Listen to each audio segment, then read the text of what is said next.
Friends, Matlatsa Sibego here. It's been a while. Briefly, in the Bible we're told of a man called David who was a king, but we also are told of Joab, who was his army general. We also are told of another fellow called Abner. Both Abner and Joab used to be friends. But in a war situation, unfortunately, Abner killed Joab's brother.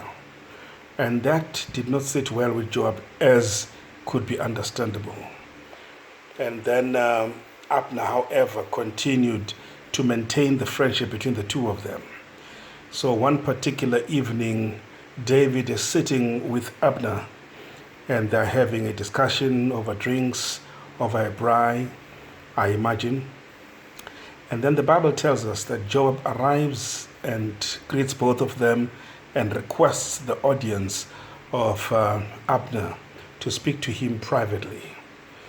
We are told that when the two of them disappeared into privacy, then Joab immediately pulled out his sword and stabbed Abner, and he killed him, and he died right there.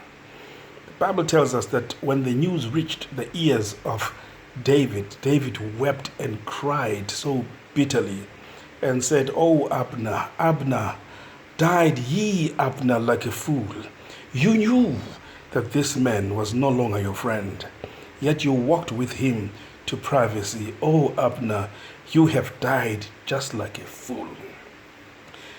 Close quote. And this right here, my friends, is a clear depiction of how a person can decide to go to a place where the threat of danger is well defined and decide to walk right into it.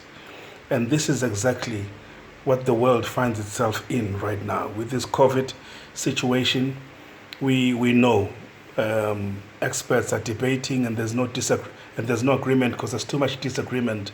But the bottom line is the fact that there is trouble in the air means we should be very wary, we should be very careful, we need to be alert, we need to be vigilant, and not die like fools, just like Abner did.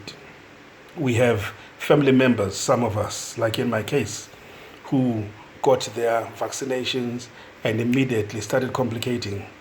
We have friends who got vaccinated and died, and yet we are told not to discuss about this. We're told to trust the experts, and yet the results are totally different. And so we need to be very careful, we need to be very vigilant, we need to be very alert, we need to be very wise, we need to be very intelligent, and not have an end like that of Abner, where foolishness concludes our life instead of our life getting concluded with wisdom accompanying us all the way to the grave. May God bless you, and good night.